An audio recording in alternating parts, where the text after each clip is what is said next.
इसको बहुत बार सुनना। जीवन का सार हम आपको बता रहे हैं। मन से लड़ने की ये युक्तियां हैं। शब्द को पकड़ना। मन में सुख का अभाव ही भोगों की कामना पैदा करता है। मन में भगवत भाव ही निर्विकारता की स्थिति प्रदान करता है। आपने देखा आपका मन गलत चाह कर रहा है, ये आपने देखा, आप में नहीं है, मन में है। यही दुर्दशा है माया के द्वारा की गई। क्या फर्क पड़ता है मन सही है या गलत? क्योंकि मैं स्वयं सच्चिदानंद का सच्चिदानंद अंश हूँ। ना मैं कभी दूषित था और न क्यों चाहिए। सच्ची बात कहता हूं, इस बात पर कोई विश्वास नहीं करेगा। जो करेगा वो आनंद में डूब जाएगा।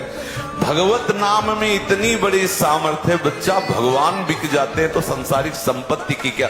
कोई इस बात पर विश्वास नहीं करेगा कि बिना किए दे देगा, बिना किए दे देगा। क्योंकि तुम्हारे किए ये सृष्टि नहीं रची, ये उसके किए रची है।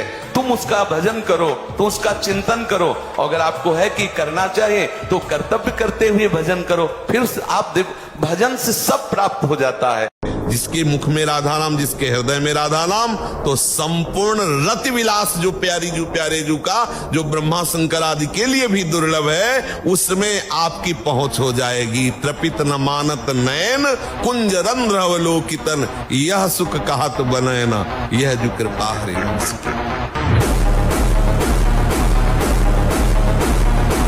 आप समय को व्यर्थ करते हैं कि नहीं? अगर आप ईमानदारी से समय को प्रयोग करें तो 12 घंटे आपको काम के लिए देते, 6 घंटे सोने के लिए देते, 2 घंटे भोजन के लिए देते, 1 घंटे मनोरंजन के लिए देते, 3 घंटे तो फिर भी बचे ना। चाहे विद्यार्थी हो, चाहे किसान हो, चाहे व्यापारी हो, चाहे नौकरी करते हो, कोई भी हो, 3 घंटे भजन में हमें दे दो, इतनी ऊंचाई पर पहुंच जाओगे। विचलित होना हमारे जीवन में नहीं होना चाहिए।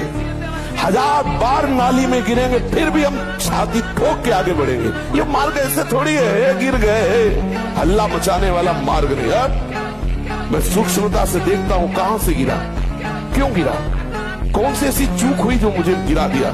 अच्छा, हमें लगता है हमारा खान पान बिगड़ा, मुझे लगता है कि ऐसा मेरा चिंतन छूटा, नहीं छूटने देंगे, नहीं खाएंगे ऐसा, ऐसी वस्तु नहीं देखेंगे, फिर आगे बढ़ते। अगर फिर फिसलते फिर हम सावधान हो। अंतिम समय तक मैं तुम सबसे आग्रह करता हूँ, तुम इस असार संसार के विषयों में कभी संतुष्ट नहीं हो सकते। मेरी बात समझिए, ऐसे भूत के लड्डू हैं, खाओ तो परेशान, ना खाओ तो परेशान। जो नहीं भोग रहे हैं वो ललचा रहे हैं, और जो भोग रहे हैं वो पछता रहे हैं। बड़ा विचित्र माया का खेल। उपासक को चाहिए कि ये सोच ले कि विश्व के चाहे जितने भोग लो, कभी संतुष्ट नहीं होने वाले। काम, क्रोध, लोभ, मोह, मद, मत्सर, इन 6 शत्रुओं पर विजय प्राप्त कर लेता है, वही भगवान का दर्शन प्राप्त करता है।